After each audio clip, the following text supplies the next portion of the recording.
जय महाराष्ट्र मित्रांनो, आज नवरात्रीचा दिवस आहे. नवरात्र आजपासून सुरुवात होते आणि आमच्याकडे नवरात्र कशी सुरुवात होते बघा. पण आमच्याकडे गरबा नाही होत, आमच्याकडे खूप मोठा कार्यक्रम असतो आणि तुम्ही पुढे ब्लॉग बघा कुठला कार्यक्रम असतो, काय असतो. आणि आता जस्ट इकडे बघा नैवेद्य झालं आहे. हा बघा नैवेद्य झालं आहे. आता मी मंदिरात चालले आहे आणि मंदिरात आमची दुर्गादेवी मंदिरात बसते आणि तुम्ही बघा आमचा पूर्ण गावाचा सप्ताह असतो. मी बोलली जा गावाचा सप्ताह असतो आणि आमच्याकडे गरबा नाही खेळत, सप्ताह असतो. खूप छान असतो ना, खूप पब्लिक असते आणि संध्याकाळी आमचा एवढा मोठा सप्ताह असतो ना. तुम्ही बघा कंटिन्यू व्हिडिओ ना. कसं वाटला, काय वाटलं आणि कमेंटमध्ये सांगा नक्की का आम्ही दुर्गादेवीमध्ये सप्त्यामध्ये काय करतो काय नाही. जेवणं असतात, खूप काही असतं, पण तुम्ही बघा, नक्कीच बघा आणि कंटिन्यू 9 दिवस म्हणजे 10 दिवस जेवढे मला व्हिडिओ बनवता येतील तेवढे मी बनवीन, पण तुम्ही बघायची विसरू नका. चला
बघा आमच्या मंदिरामध्ये किती सुंदर आणि किती डेकोरेशन बघा, किती सुंदर केलं आहे आणि देवीचा रूप पण किती सुंदर सजवलं आहे बघा. खूप सुंदर शृंगार वगैरे आणि साडी पण खूप सुंदर आहे. आणि बघा आमचा भोळे बाबाचा मंदिर आहे. भोळे बाबाच्या मंदिरामध्ये आम्ही दुर्गादेवी बसवतो.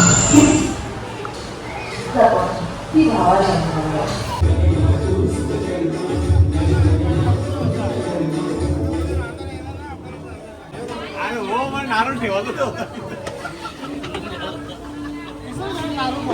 नाही ठेवायचं हे बघ मस्त पापड तळताना रोजचा रोज आमच्याकडं जेवण असतं. 11 दिवस जेवण असणार. इकडं बघा पापड तळणारी माणसं बी दाखवतो तुम्हाला. नाही तर परत आता कोणी दिसला नाही तर. हे बघा पहिला दिवस आहे आज. जेवण यांचं आहे त्यांना जर विचारू कारण कसं वाटतं. तर पहिल्याच दिवशी तुमचं जेवण तुम्हाला कसं वाटतं? पहिल्या दिवशी आम्हाला छान वाटतं. छान वाटतं ना. हे इकडे तू इकडे तुला काय वाटतं? मला मस्त वाटतं. काय तुम्ही काम काय केलं मस्त वाटायला? जाम काम केलं. आणि नवनीती जाम काम केले. आम्हाला टोपा आणायची होती ती आणून दिली. आता आम्हाला टेन्शन नाही राहिला. पहिलाच दिवस जेवणाचा कसा वाटतं तुम्हाला? अजून 10 दिवस करायच आहे. चांगला आहे. अजून काही वाहतच बोले. आणि तुकाराम इकडं बालद्या टकत. पहिला दिवस आज सप्त्याचा पण पहिला दिवस आहे. मा हे आपल्या आचारी संघटनेचे अध्यक्ष.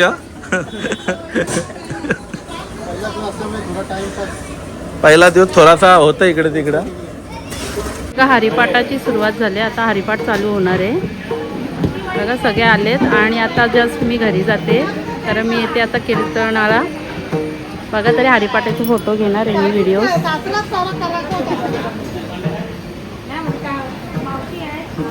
इकडे जेवणाची तयारी चालू आहे. जस्ट मगाशी तर तुम्हाला सांगितलेलंच होता जेवण चालू आहे. हरिपाठाचे बघा सगळ्या लेडीज वगैरे आलेत आणि जेंट्स पण आलेत. जे ज्ञानी होते 10 ग्रंथांचं ज्यांना ज्ञान होतं अशा शाण्या लोकांना देखील ज्ञानोबारे तुकोबारे कळले नाही. विठ्ठल विठ्ठल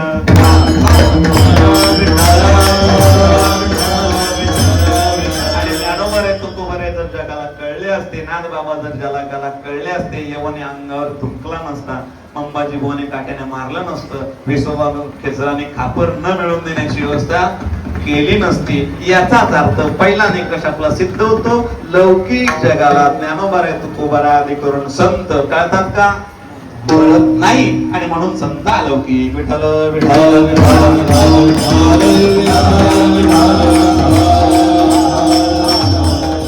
दुसरा निकष पंचमहाभूतांमध्ये संत जर अडकत असतील तर लौकिक. आणि 5 महाभूतामध्ये संत जर अडकत नसतील तर संत अलौकिक. कुठे अडकतात महाराज? पृथ्वी तत्वाला ज्ञानोबारांनी जिंकलं.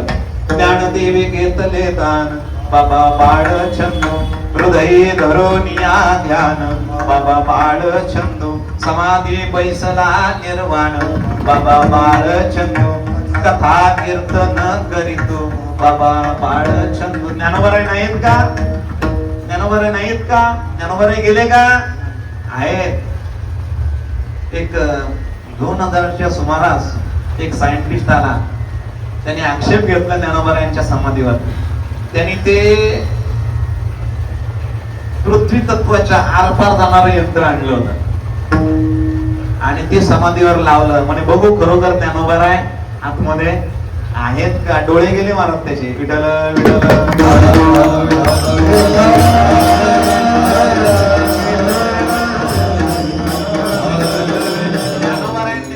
सारखे ते जगाचे देह झाले म्हणून प्रिया प्रिय गेले अर्षा मार्ष ठेले तुझे नवीन ज्ञानोबाराय सांगतात. आमचा देह जग स्वरूप झालाय. जगची आहे विश्वची. विश्व जर घर असेल तर त्यांचा देह किती मोठा असेल? ज्ञानोबाराय सांगतात 12व्या अध्यायात जगाची देह झाले तुका आकाश एवढा किंबहुना त्या आकाशाच्या पलीकडे आम्ही पोहोचलोय. 5 महाभूत आमचं काही बिघडवू शकत नाही. म्हणून संत अलौकिक. जागेवर आली पाहिजे बस.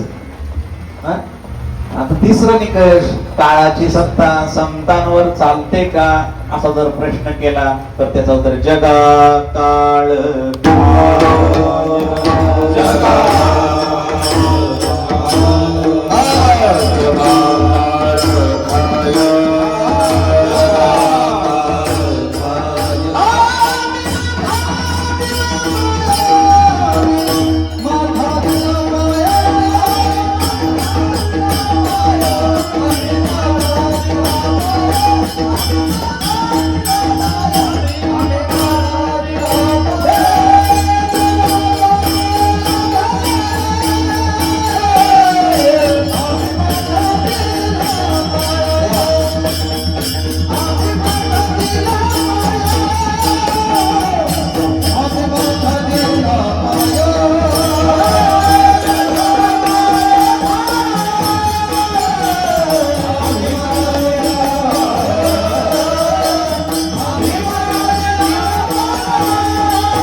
झाले पाहिजे, तर आणि तरच मानवी जीवन सुखीवंत. हा सिद्धांत आहे. एवढा सिद्धांत लक्षात आला का कीर्तन सार्थक झालं महाराज.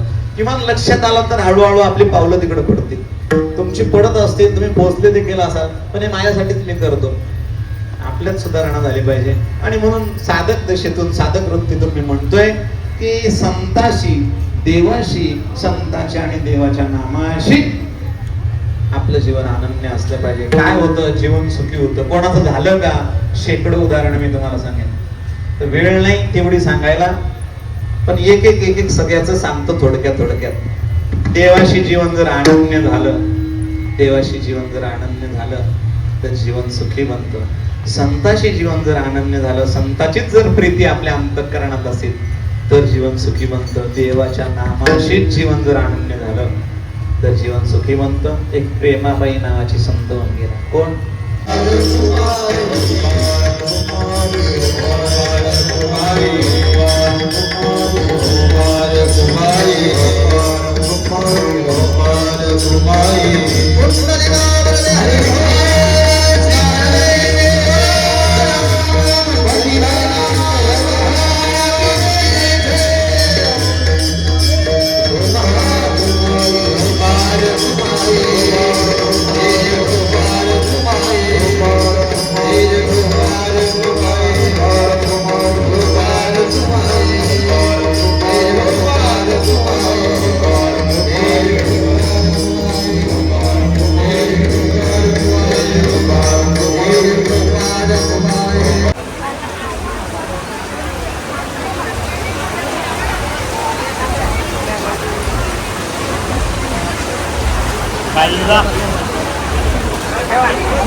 Ya bener.